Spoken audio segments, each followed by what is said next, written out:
Today, we're diving into one of the most remarkable sieges in ancient history, the Siege of Syracuse. This was not just a clash between two powerful forces, but a battle where science and ingenuity were pitted against the might of Rome.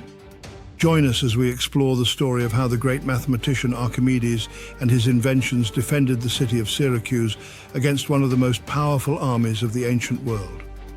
Our story begins in 214 BCE during the Second Punic War, a time when Rome was locked in a fierce struggle with Carthage for dominance over the Mediterranean.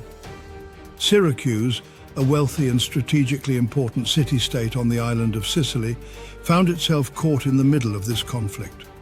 The city had traditionally been an ally of Rome, but under the rule of King Hieronymus, it shifted its allegiance to Carthage, prompting Rome to act.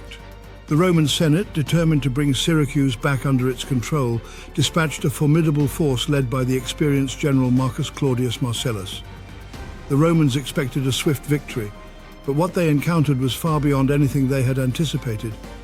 The defense of Syracuse was overseen by none other than the legendary mathematician and engineer Archimedes, whose genius would turn the tide of battle. Archimedes, already renowned for his contributions to mathematics and physics, had been employed by the rulers of Syracuse to develop innovative defenses for the city. As the Roman fleet approached the city walls, they were met with a barrage of unusual and deadly weapons. Archimedes had designed massive catapults capable of hurling large stones and projectiles at incredible distances, wreaking havoc on the Roman ships. But the ingenuity didn't stop there. Archimedes also invented the claw of Archimedes, a kind of crane equipped with a large hook or grapple.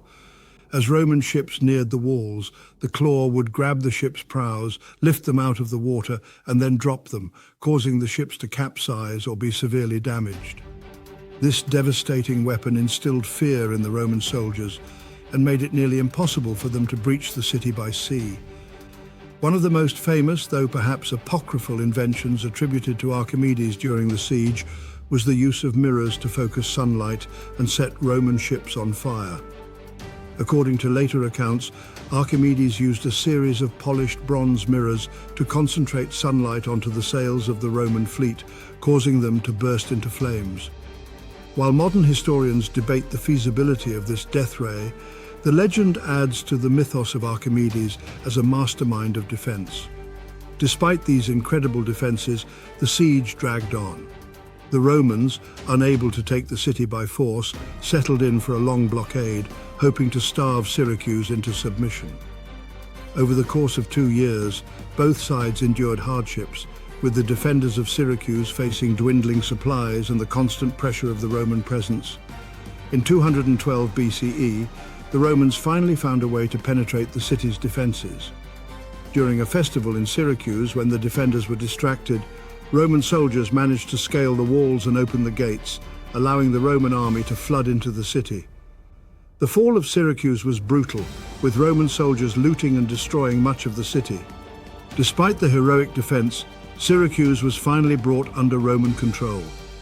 Tragically, Archimedes met his end during the sacking of Syracuse. According to legend, he was so engrossed in solving a mathematical problem that he didn't notice the Roman soldier who entered his home.